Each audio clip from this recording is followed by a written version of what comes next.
Microfocus, creators of visual programming tools for software development, is pleased to provide major funding for the Computer Chronicles, the story of this continuing evolution.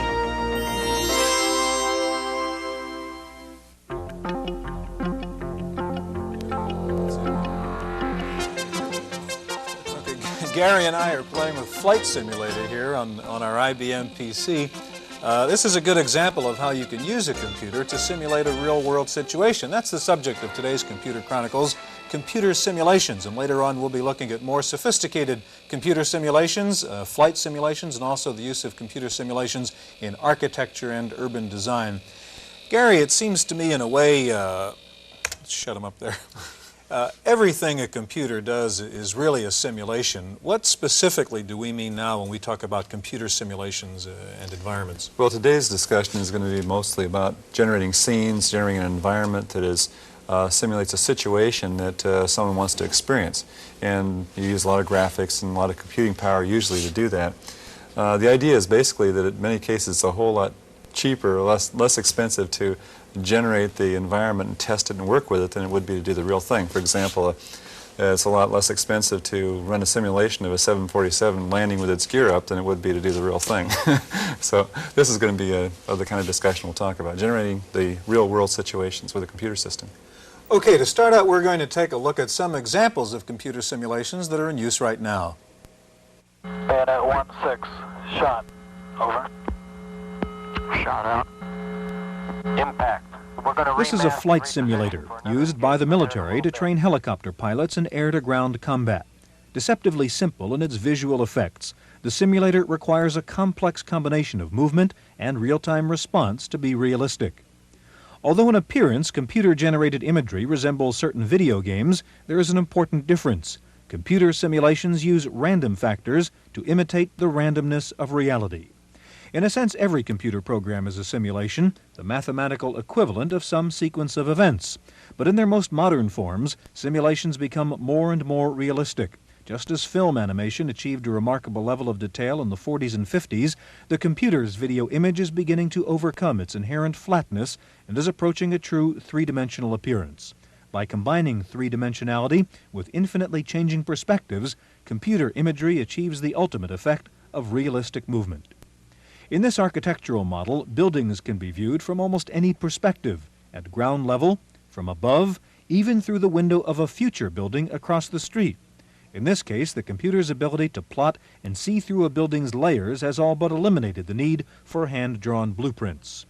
From battle games to battlegrounds, a simulation can make fantasy possible and reality fantastic. But like other technological achievements, simulated imagery is a tool that can be used to build or a tool that can be used to destroy.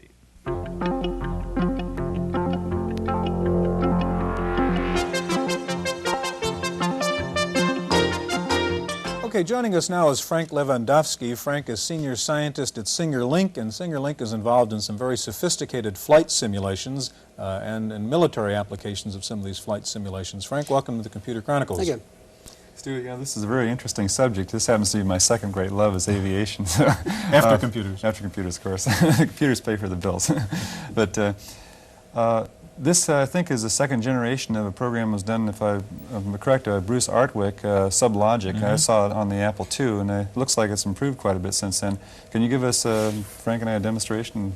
Yeah, Frank, you might be interested in seeing this kind of personal computer version of a simulation, then maybe you can compare the kinds of things you do at SingerLink with this. What we have right now is the basic menu of the parameters we can use to set up the simulation. We can locate the aircraft at any particular set of coordinates. Right now it's positioned at an airport outside Chicago. We can program it to take off from any one of 20 different airports in the United States. It's not quite the way it should be, but it will be good enough. You can set up the time here, the weather conditions, what season you want it to be in. The computer will simulate the daylight and nighttime, the weather factors appropriate to that time of season, cloud layers. You can even set in a reliability factor of the hardware. This says that the plane is going at 100% reliability, meaning that nothing's ever going to break down. I could set it at 0 reliability and some of the pieces would not work. Okay, we'll go into the simulation here, and as you can see, this is the view outside the front of the airplane, and we're sitting on the runway right now at this airport outside Chicago. You can see the sky, the ground. That's Lake Michigan out there. There's the control tower. Here's our cockpit, the instrument panel of a Cessna, which is this simulation is based on. The normal instrumentation, ground speed indicator, attitude indicator, altimeter, we have our turn coordinator, heading indicator, vertical speed, tachometer, navigation gear, fuel gauges, oil pressure, gear down, lights on, and so on. We'll try to take off now. It just doesn't always work. I've just revved up the throttle. On the runway. And right, sorry. Well, you're the pilot, I'm not. And as you can see, this is the view outside as we try to take off here. We'll give a little elevator action here. We can look out the rear window and see us leaving the airport. Doesn't look like we're going to make it up here. See if there's any I think we're going to take off, actually. You can take a radar view of what's going on right now. Let's see, did we make it? Yes, we're up in the air. Terrific, we're climbing. You can take a look from a radar view and see the airplane and zoom out or zoom in from that perspective. We can go back to the view out the front of the airplane. Again, look out at the back of the airplane. We can see the airport receding there. Look out the right window. Look out the left window. We can look down and visually confirm that our landing gear is still down there. It's a wheel sticking out. That's right. And we can try to get into a turn here, and you'll see the horizon move around. That's pretty much what it does. I'll just go into a stall here and crash so we can get going here. Stuart, this is you can tell when we're looking at it, it's rather a choppy scene. And Frank, would you have any comments about this? This is obviously not a real-time picture that we're observing here. No, what we're doing here, of course, is that you're updating a scene which is made up of probably 20 or 30 lines, and you're updating it 2 to 3 times a second. Well, the thing is that in aircraft simulation, if we were to do the actual scene out of the windscreen of an aircraft, we need a much more sophisticated scene than that. A pilot just wouldn't be accept this kind of a scene, for military training. And so we usually have to go to something in the order of 8,000 edges for every television frame time and have to compute a new scene each time at each television frame time, as opposed to here where we're doing 2 or 3 a second. So the computer power that you have behind the scene generation that you're working with is considerably more than an IBM PC then. Well, I think there is probably, what, 1 IC in this or so? One chip, one One chip. microprocessor chip. Well, we have something in the order of 40,000 chips in one of the visual simulators that we build. So the difference is quite substantial. What are the applications, Frank, of the kinds of simulations you would do at SingerLink? Well, obviously aircraft for the airlines, that kind of simulation, but that usually is limited to takeoff and landing. And that isn't a particularly difficult, thing to train. The more difficult ones are the military ones, where you're actually trying to train someone either at air-to-ground combat or air-to-air combat or one of those kinds of activities. The problem there, of course, is the fact that you aren't training somebody just for the mechanics of the flight. You have in there all of the other elements, which are the opponent, the other combatants in the scene. It's an entire environment. The entire scene has to be simulated as well. So that's what we're in the business of doing. Maybe we could take a look. I think we have some videotape of some of the simulations that you have done, Frank, and if we could roll those now, and you could kind of give us a play-by-play of what we're looking at. Well, this one here is a scene. It's a real-time scene now. What you're saying is that when this was done, it was computed on a television frame by television frame basis. Obviously, now we're playing it back from a pre-recorded flight. But in actuality, this is a scene which is computed. And what we're going to see now is the A-864, which is going to fire a missile. It did. We're going to now go back and track the missile to some extent, and we're going to see that what we did is we hit that tank that we had laser designated just a few minutes before. Now, these pictures, Frank, I just want to make it clear, looks like, an artist could have done these. These are not painted. These are computer generated. Yes, and they are generated every 30th of a second. Okay, so normally, again, you're not playing back a video disc or a videotape here. You're generating these pictures in real time. That's right. What we're going to see here in a moment is we have already fired the missile, and we're going to laser designate the tank, and now we've hit the tank. This is the present state of the art right now in computer generation. Okay. So you have a database that represents the terrain And then Right. you are able to then take other different perspectives on that terrain depending upon where you're... What you do is everything in the entire world, whether it be a mountain or a tree or our military targets as these, every one of these is coded into an X, a Y, and a Z coordinate. So what you do is from some point in space, you must then record the values of all of those vertices for everything else in the world. And then what you do is you have this orthographic database. You then, from the particular point in space where the eye is, either whether it's my point or whether it's any of my opponents, the point is that we compute the scene based upon those input coordinates. And that's what takes all the computing power then, is to compute Absolutely. each one of these little points. Fair. Do we have another example, I think, of... Well, what we have an example of is that at the present time, I showed this as being the present state of the art, but what we have done is we've emulated now where we're going. The next few years, we're going to be developing the texture as you see it here on the ground. We're going to be developing the trees, the trees which show foliage, and as you can see, the sky, the clouds, and all of the other elements. In fact, well, you couldn't quite see it, but as the helicopter got closer, you could actually see the pilot and the weapon system operator in the cockpit of the H-64. Now we're coming down into a village. Notice the texture on all of the buildings. Notice the tank. It's been destroyed. It's got a big hole, and obviously the gun is down. Frank, how long is this going to be before this sort of scene generation is actually going to take place? Well, all of these elements are being done right now. And the next thing, in about a year or so, we'll have the texture on all of those hills, as you see. And it'll be a few years past that when we have the trees and some of the other elements of that scene. But that is where the industry is going. And when is this going to? When are we going to find these in the arcade? Or in the arcades? Some of the arcade people are getting awfully close at times. Some of those new scenes are coming from video disc, and what they're doing is they're actually mixing video scenes and computer-generated scenes. Whereas on all of these, none of this is video. This is all generated frame by frame in a computer. Okay, there are other uses of computer simulations, obviously, besides flying, and one of those is in architecture. Suppose, for example, you wanted to build a new skyscraper in the middle of a city. What would the consequences of that building be? Well, we're going to take a look at computer simulations in architecture in just a moment.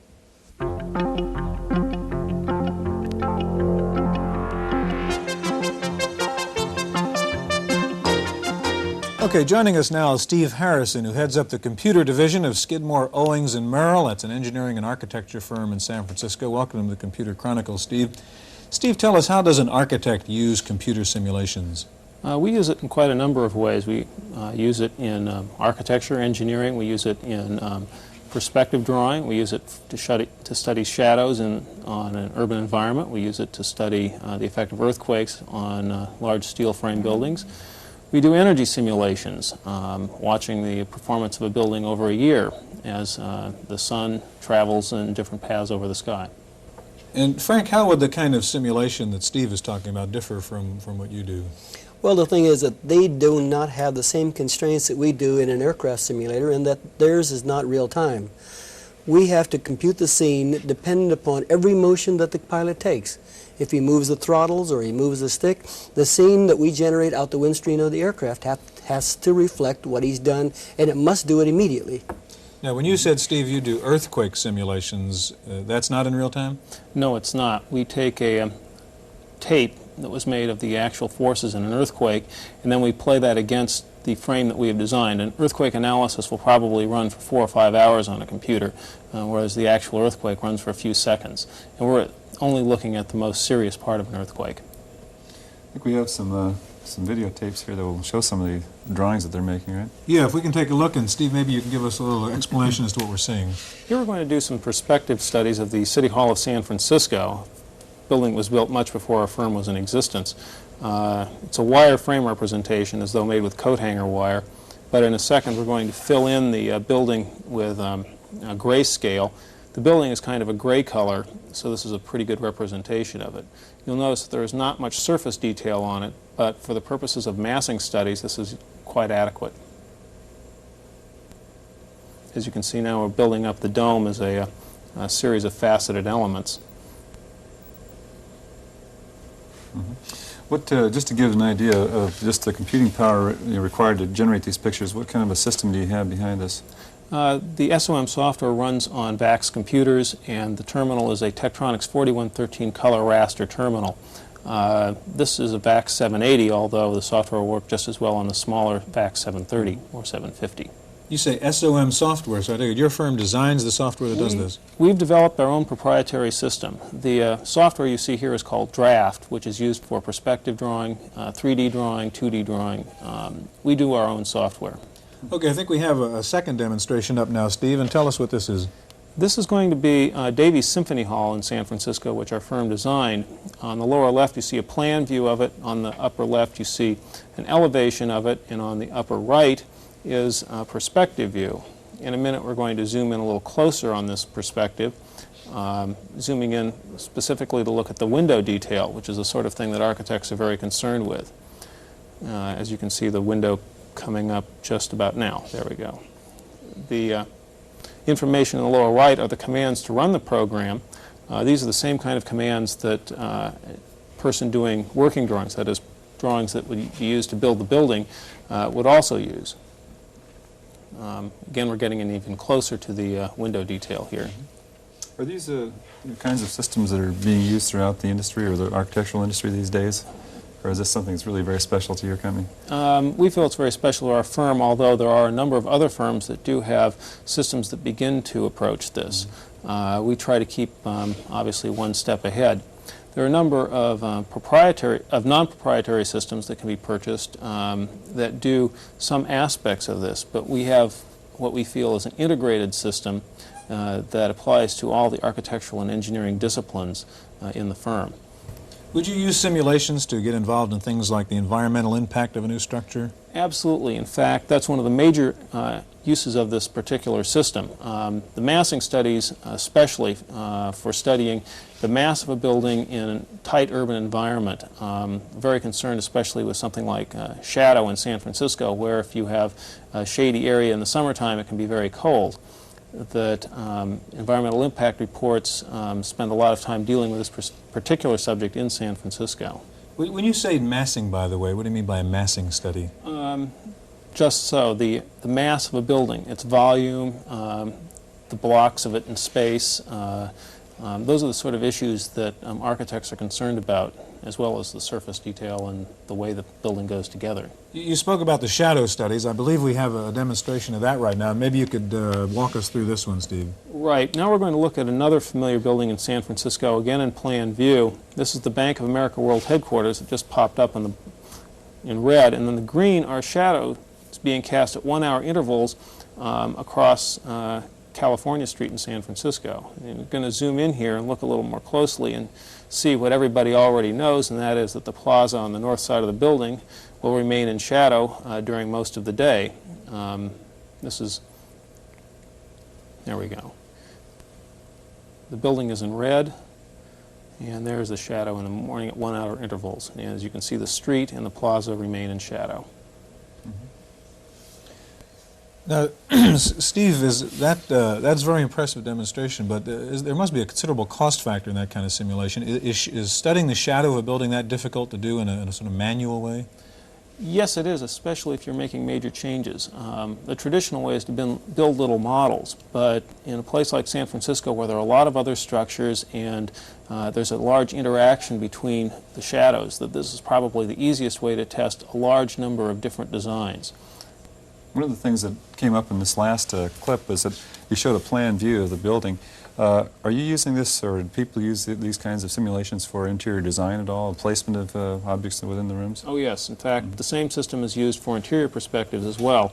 Interior perspectives turn out to be a very interesting problem because they have a lot more edges, especially the open office sort of environment, and when you do it in wireframe, it gets to be kind of a jumbled image, and when you do it in a hidden line drawing, you just see this great sea of small lines and planes across the top of the partition systems.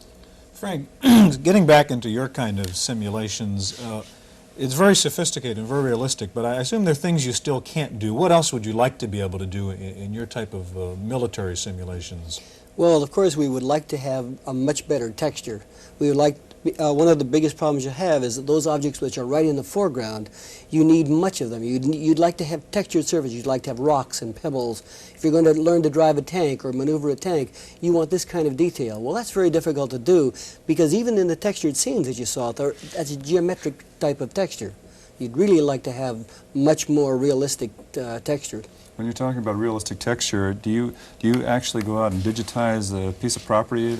Is that an approach you take sometimes, figuring out where the rocks are? And oh, yes. Well, for example, when we do an airport, we go out and get all of the civil engineering drawings, all of them, and then we extract the data that we want from those engineering drawings. That means that the grassy strips, any kind of shrubbery that's around it, any tree blocks that are around it, all of the buildings, all of the huts, any radar, whatever is out there, we digitize every bit of it. Frank, in about 30 seconds, all the time we have, how can you simulate the human factors? Can you simulate the emotional responses of the pilots in these situations, apart from just the graphics of it? Well, you remember that in addition to the graphics, which you're looking at here out the window display, you're also moving giving him all of the impression of sound. You're giving him all of the impression of the motion of that aircraft. You're giving him buffeting. You're giving him all of those other cues. And all of those put together with the realistic portrayal of the motion of that aircraft, you're giving him everything he ever needs. Steve, and finally, a couple seconds, what would you like to do to improve your simulations? We'd like to get one of his systems. But short of that, again, we would like to be able to do the kind of realistic scene that he's talking about. We find that when we go from wireframe to hidden line drawing, they begin to look cartoonish, and so our architects are very concerned about a very realistic scene. Okay, gentlemen, we're out of time. Frank Lewandowski of Singer Link and Steve Harrison of Skidmore, Owings & Merrill, thanks for joining us, and thank you for being with us on the Computer Chronicles.